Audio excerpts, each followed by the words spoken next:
मोह, विषाद, दुख, कष्ट, क्लेश से घिरे हुए कर्म मार्ग पर अग्रसर जीव का प्रतिनिधित्व करने वाले गांडीवधारी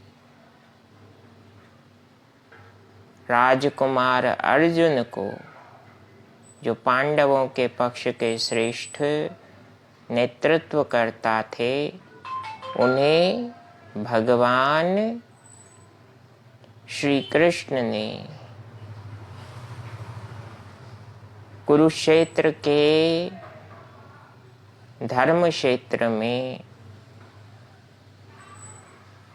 अपने गूढ़ रहस्य, जिसे देवता भी भगवान की आज्ञा के बिना नहीं जान सकते, उस ज्ञान को प्रदान किया। इसलिए प्रदान किया ताकि आने वाले समय में जीवधारी श्रीमद् भगवद गीता का आश्रय लेकर अपने जीवन के कष्टों और विघ्नों को सहज रूप से उनका सामना कर उन पर विजय पा सकें। श्रीमद् भगवद गीता एक शास्त्र मात्र नहीं है, इसे केवल नियमबद्ध रूप से पढ़कर भोग प्रसादी प्रभु को अर्पण करते हुए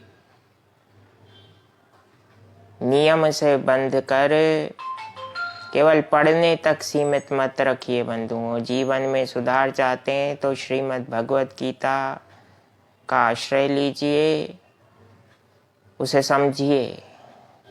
भगवान श्री कृष्ण की कृपा आप पर होगी तो आप उसे अवश्य समझेंगे और परिणाम आपके जीवन में सकारात्मक परिवर्तन के रूप में होगा। सनातन संस्कृति के शास्त्र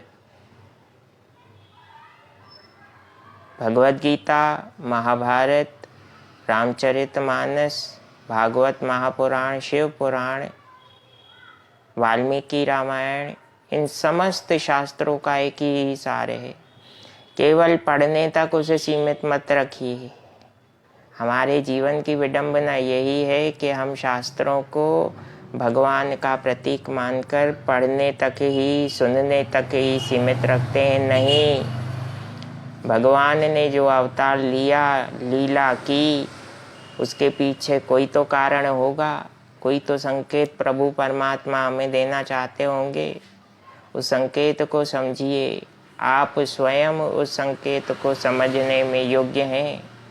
किसी और से आपको सीखने की आवश्यकता नहीं है।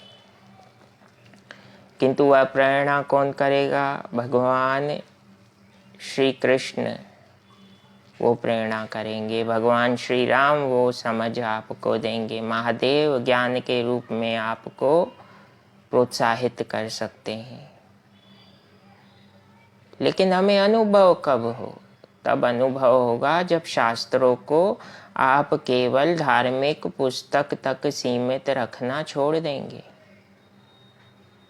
जीवंत प्रतीक हैं सनातन संस्कृति के शास्त्र। किस प्रकार से व्यक्ति अपने जीवन में अज्ञान के पथ पर चलते हुए भी ज्ञान के प्रकाश को स्वीकार कर अपने जीवन में आमूलचूल परिवर्तन कर सकता है। कई उदाहरण होंगे हर जीव के जीवन के।